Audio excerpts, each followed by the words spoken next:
దివ్యవాణి TV ప్రేక్షకులందరికీ శుభోదయం. యేసుక్రీస్తు పరిశుద్ధ నామంలో ప్రియులారా, మీ అందరికీ స్వాగతం, సుస్వాగతం.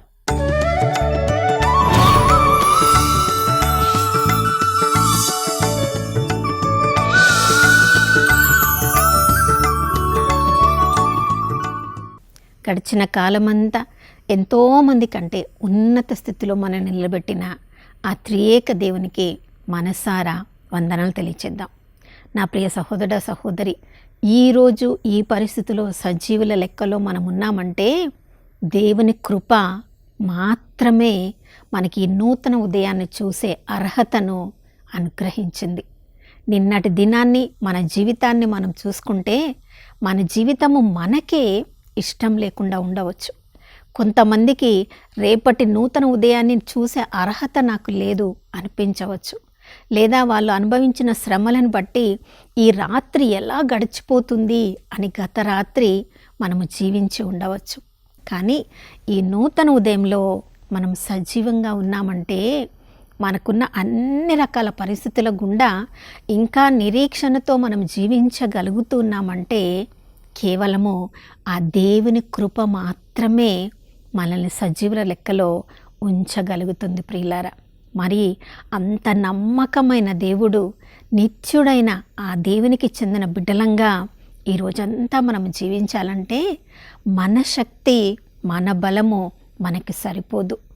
ఆ ప్రభు యొక్క ఆత్మ ద్వారా మనము నడిపించబడితేనే ఈ లోకంలో ఏ పరిస్థితినైనా ఎదుర్కొనే శక్తి ఆ క్రీస్తు అనుగ్రహించే కృప ద్వారా నేను అనుభవించగలను అని పౌలు భక్తుడు చెప్పిన విధంగా ఏ రోజైనా మనం ఎదుర్కోవడానికి ఎప్పుడు సిద్ధపడతామంటే ఆ ప్రభువు నా పక్షమున ఉన్నారు, నేను ఒంటరిగా లేను అని ప్రార్థనలో మనకు కూర్చున్నప్పుడు ఆ ప్రభు సన్నిధిని మనం అనుభవించిన తర్వాత వచ్చే ధైర్యాన్ని బట్టి ఏ పరిస్థితినైనా మనం ఎదుర్కోగలము. అందుకని చూడండి, 145 కీర్తన 18వ వచనంలో కీర్తనకారుడు అంటున్నాడు, ప్రభువా, నీ మీద ఎవరెవరు ఆధారపడి జీవిస్తారో, ఎవరెవరు నీకు మొరపెట్టి ప్రార్థన చేస్తారో వారందరికీ కూడా నీవు చేరువలో ఉండే దేవుడవు. చిత్తశుద్ధితో ఎవరెవరు ప్రార్థిస్తారో వారందరి మొరను ఆలకించే దేవుడవు. అవును ప్రియులారా, శ్రమలు శోధనలలో మనం ఉన్నప్పుడు ఎవరిని ఏ అవసరంలో ఏమి అడుగుతామని ఈ లోకపు మనుషులు మన నుండి దూరంగా వెళ్తారు. కానీ దేవుడు ఒక్కడే మన అన్ని పరిస్థితులలో మనల్ని ఆదరించడానికి, మన ప్రార్థన వినడానికి, మన మొర వినడానికి. మనుషులు దూరంగా వెళ్ళిపోతారేమో, ఆ పరిస్థితులలో దేవుడు మాత్రము మనకి చేరువలో ఉంటాడు. కానీ మనము ప్రార్థన చేస్తున్నప్పుడు చిత్తశుద్ధితో ప్రార్థన మనం చేయగలిగితే మన మొర దేవుడు తప్పకుండా ఉంటాడు. చూడండి, యోహాను రాసిన సువార్త 14వ వచనంలో ప్రభువే చెప్పాడు, నా నామములో మీరు ఏం అడిగినా నేను మీకు తప్పకుండా అనుగ్రహిస్తాను. కానీ 13వ వచనంలో ప్రభువు ఒక కండిషన్ అక్కడ పెడుతున్నాడు, నా ద్వారా తండ్రి మహిమపరచబడ్డానికి మీరు నా పేరట ఏం అడిగినా నేను మీకు అనుగ్రహిస్తాను. ప్రియులారా, మన అన్ని పరిస్థితులలో మనం యేసు ప్రభు నుంచి అన్నీ మనం పొందవచ్చు. కానీ మనం ప్రార్థన చేసినప్పుడు, మనం ఏదైనా కోరుకున్నప్పుడు యేసు ప్రభు ద్వారా అది మనం పొందాలంటే మన ప్రార్థన ఉద్దేశము మంచిదిగా ఉండాలి, దేవుణ్ణి మహిమపరిచేదిగా ఉండాలి, దేవుని చిత్తంలో ఉన్నదిగా ఉండాలి. మనము చూడండి, నాకు కావలసిన అన్ని దేవుడికి తెలుసులే, మత్తయి సువార్త 6వ అధ్యాయంలో మనం చదువుతున్నాం. ఇక దేవుడికి తెలిసినప్పుడు నేను అడిగినా అడగకపోయినా దేవుడు నాకు అనుగ్రహిస్తాడులే అని మనం అనుకుంటాం. అందుకనే యాకోబు భక్తుడు రాస్తున్నాడు 4వ అధ్యాయంలో, మీరు దేవుడే ఇస్తాడులే అని మీరు అడగకుండా ఉంటే మీరు పొందలేరు. మనం అడిగినప్పుడు మన ఉద్దేశాన్ని దేవుడు తప్పకుండా చూస్తాడు. అందుకనే అపోస్తలుడైన పౌలు అంటున్నాడు కదా, ఫిలిప్పీలకు రాసిన లేఖ 4:19 నా కోరికలు ఆశలు నేను కోరుకున్న అంతవరకే తీర్చబడ్డం కాదు, క్రీస్తు తన మహిమ ఎంత ఉన్నతంగా ఉందో ఆ ఉన్నత మహిమ ఐశ్వర్యాన్ని బట్టి నా అవసరములన్నిట్లో కూడా ఆయన నన్ను ఆదుకుంటాడు.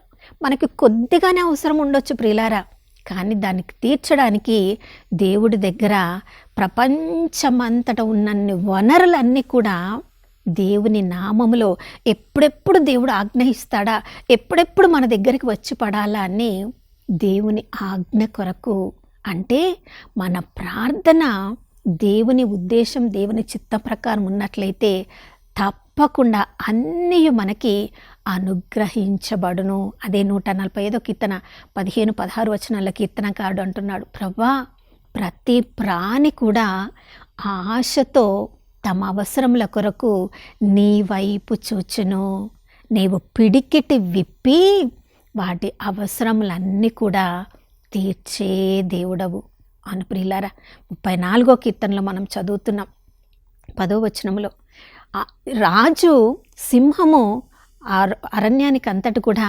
రాజుగా ఉంటాడు. రాజుగా ఉన్న వాళ్ళకి ఏదైనా కొదవగా ఉంటుందా?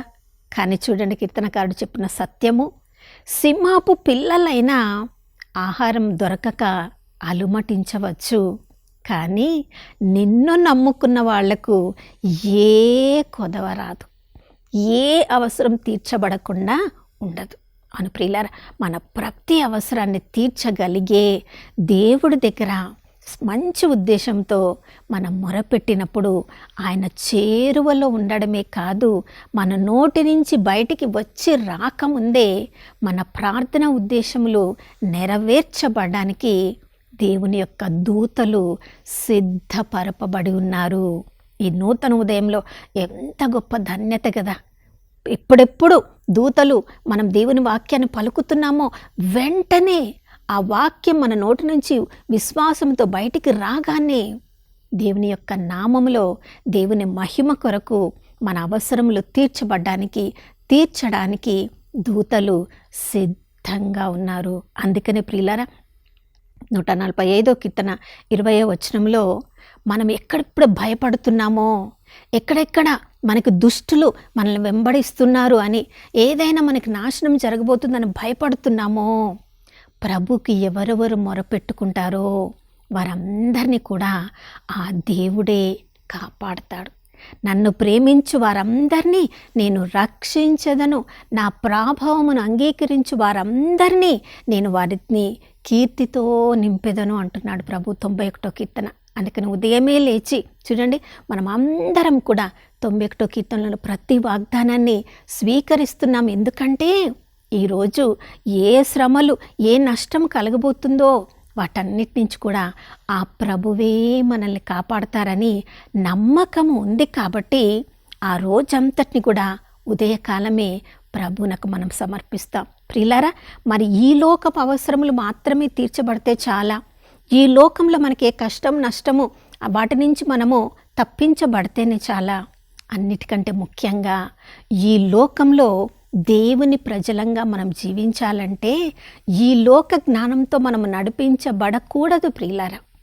దేవుని జ్ఞానము, దేవుని యొక్క వివేకము మనకి చాలా అవసరం.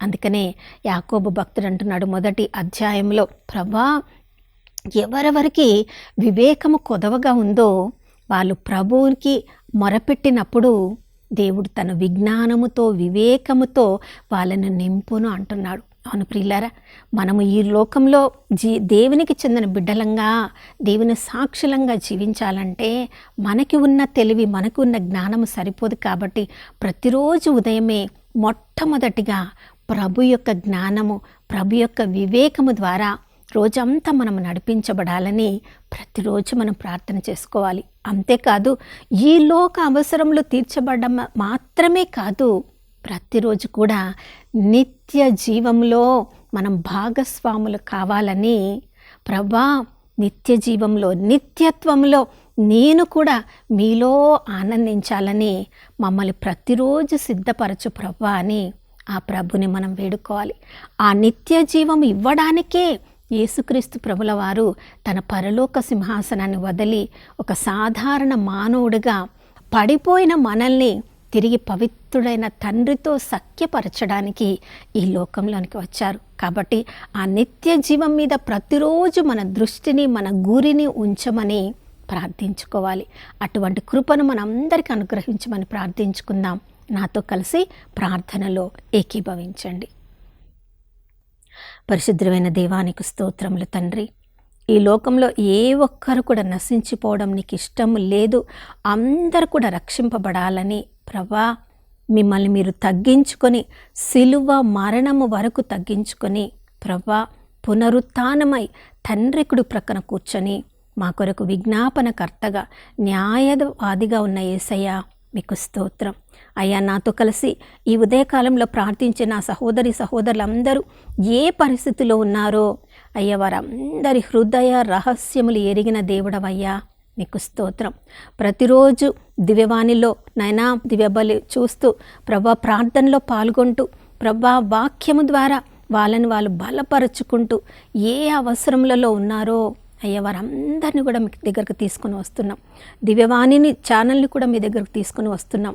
నాయన ఏ అవసరములు నాయన ఇంకా కొదువుగా ఉన్నాయో ప్రభా అన్నీ ఎరిగిన దేవుడవయ్యా నీకు స్తోత్రం.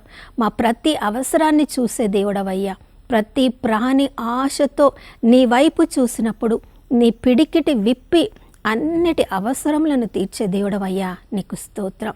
నీకు అసాధ్యమైనది లేదని మేము నమ్ముచున్నాం తండ్రి. ఈ ఉదయకాలంలో మా ప్రతి ప్రాణాత్మ శరీరం యొక్క అవసరాలను మీకు అర్పించుకుంటూ అయా మీ యొక్క ఉన్నతమైన స్థితిలోనికి మమ్మల్ని అందరినీ కూడా లేపమని, నూతన అభిషేకంతో మమ్మల్ని నింపమని యేసయ్య పరిశుద్ధ నామములో అడిగి వేడుకొనిచున్నాము తండ్రి, ఆమేన్. అవును ప్రియులారా, మన ప్రతి అవసరములో మన మొరను ఆలకించే దేవుడున్నాడు. మనకు ఆయన చేరువల్లనే ఉన్నాడు. కాబట్టి ఏ అవసరమైనా ప్రభునకు మొరపెట్టుకుందాం, ప్రభు చేతుల నుండి స్వీకరించుదాం. మరొక నూతన శుభోదయంలో మనం అందరం కలుసుకునే వరకు దివ్యవాణి టీవీని వీక్షిస్తూ ఉందాం. ఇమ్మానుయేలు ప్రభు మనతో ఉన్నారు.